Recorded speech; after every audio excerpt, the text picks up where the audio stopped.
Hello children, how are you all? Let's start with the social science, okay? And what we were doing in this, we were doing the workbook part, that is your book B, right? And we have finished the family chapter and we were doing the houses around us, right?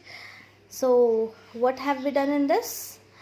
We have done the meaning of house, then we have done the difference between house and home, then we did different types of houses, and what are they?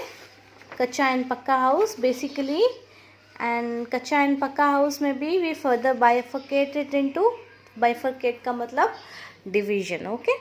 कच्चा and पक्का house में भी हम उसको further divide करते हैं temporary and permanent house में. So what is temporary house?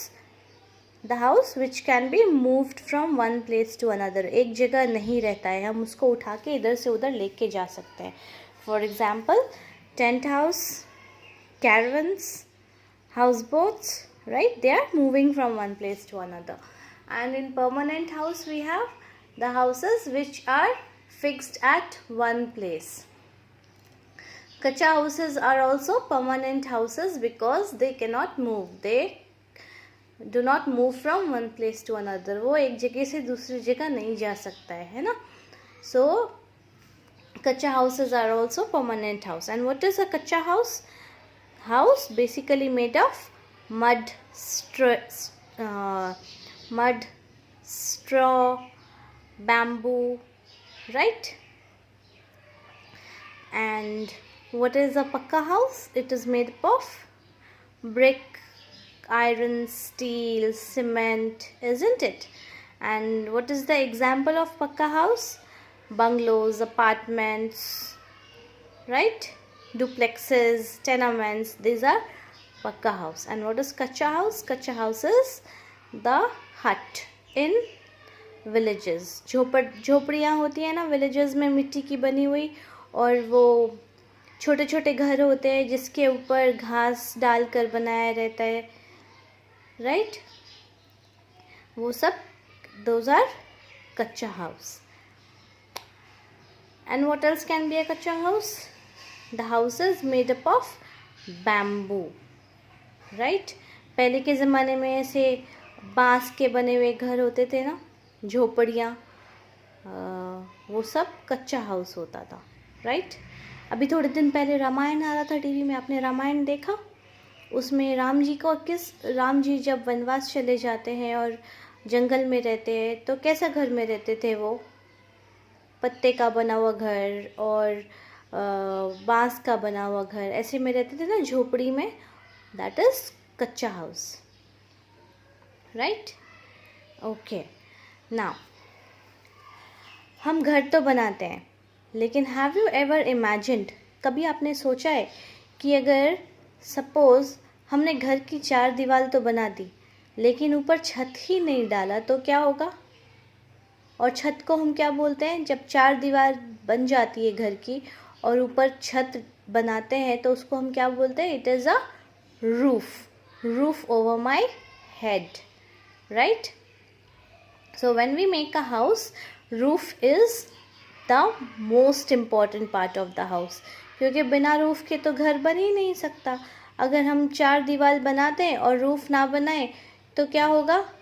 धूप, हवा, बारिश, बाहर के जानवर, उसके बाद बुरे लोग जैसे चोर, है ना, ये लोग हमारे घर के अंदर घुस सकते हैं, isn't it? So roof is a very important and most important part of the house. So and now what have we done in the roofs? जब हम चैप्टर पढ़ रहे थे तो roofs में हमने क्या पढ़ा था? कितने तरीके के roofs होते हैं? Basically 3 types, isn't it? कौन कौन से? Flat roof, मतलब एकदम flat. Then और वो कहाँ पे मिलते हैं? Flat roofs are found in the dry area and plain areas, right? उसके बाद कौन सा रूफ था? वी हैड स्लैंटिंग और स्लोपिंग रूफ. वो कहाँ पे मिलता है slanting and sloping roof?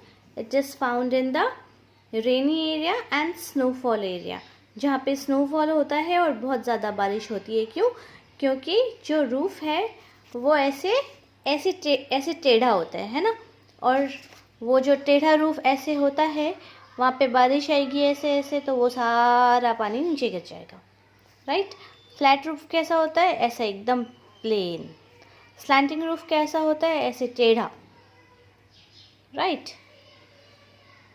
This is a slanting roof and this is a flat roof.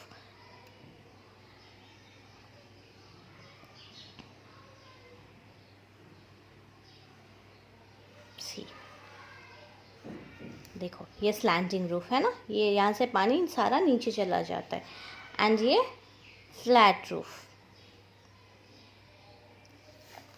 Right. So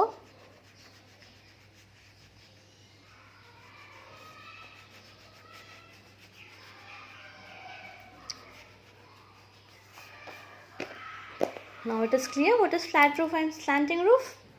ताकि जो पानी है वो अपने आप ढलान से नीचे चला जाए, या स्नो गिरे तो स्नो अपने आप ढलान से नीचे चला जाए.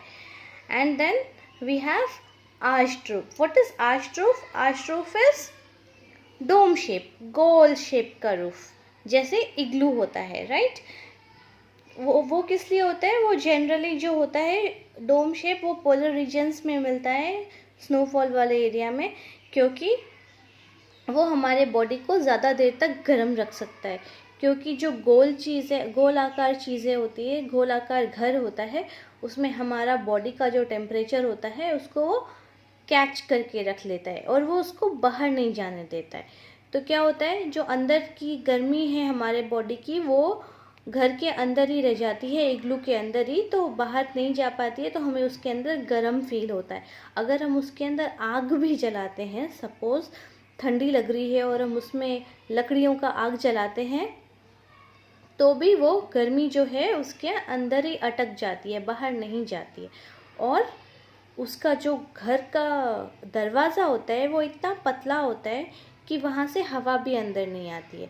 तो जब हम इग्लू में रहते हैं तो हमें गर्मी फील होती है, और जितने ज़्यादा लोग इग्लू में रहते हैं उतनी ही ज़्यादा गर्मी अंदर फील होती है.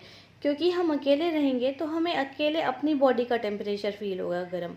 लेकिन क्या होता है, जब ज़्यादा लोग रहते हैं साथ में, तो हमारे साथ जो दूसरे लोग रह रहे हैं उनका भी बॉडी का गर्मी और बॉडी का टेम्परेचर बाहर निकलता है, तो वो इग्लू कैच करके अंदर रखता है, तो हमें ज़्यादा गर्माहट फील होता है. isn't it?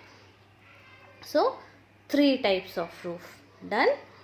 Now this is your homework. Exercise 1.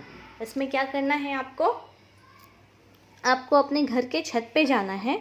You have to go to the terrace of your house with your parents. अपने पेरेंट्स के साथ जाना है, अकेले नहीं जाना है. राइट. उसके बाद observe the shapes of different roofs in your area. Draw the shapes of any 2 roofs in the box. आपके घर के छत पे अपने पेरेंट्स के साथ जाना है और आपके एरिया में कितने तरीके के रूफ्स हैं, हर घर के रूफ्स कैसे हैं, वो आपको ऑब्ज़र्व करना है. और यहाँ पे ऐसे बीच से लाइन खींचकर इधर और इधर दोनों साइड 2 साइड में 2 टाइप्स ऑफ रूफ्स बनाने हैं जो आपके एरिया में आपने देखे हैं. Right. Okay, now this one, why is a roof important for a house? Why is a roof important for a house? इसका आंसर मैंने लिख दिया है, आपको ये कॉपी करना है वर्कबुक में. Roof protects us from wind, heat, cold, stray animals and bad people, right? A house is incomplete without roof. This is the answer of the second question. Fine. ये आपको अपने वर्कबुक में लिखना है. Now, this is an activity and a very interesting activity that I am going to ask you to do. आपको ये करना है. क्या करना है? कहीं पर भी जहाँ पर आपको देखो यहाँ पे क्या लिखना है, choose any one of the special houses from given template, house boat, स्टिल्ट हाउस एंड कैरावन। ठीक है, कहीं पे भी जहाँ पे हाउस बोट, स्टिल्ट हाउस या कैरावन का फ़ोटो हो, वहाँ पे आपको आउटलाइन करके उसको कट करना है, और कट करने के बाद आपको जो आपको पसंद हो उसको कट करके आपके नोटबुक में आपको चिपकाना है, और उसके बाद उसके ऊपर 2 लाइन्स लिखनी है। ओके, नोटबुक में, स्क्रैप बुक में नहीं करना है, नोटबुक में करना है। Fine, okay then, catch you up in the next class.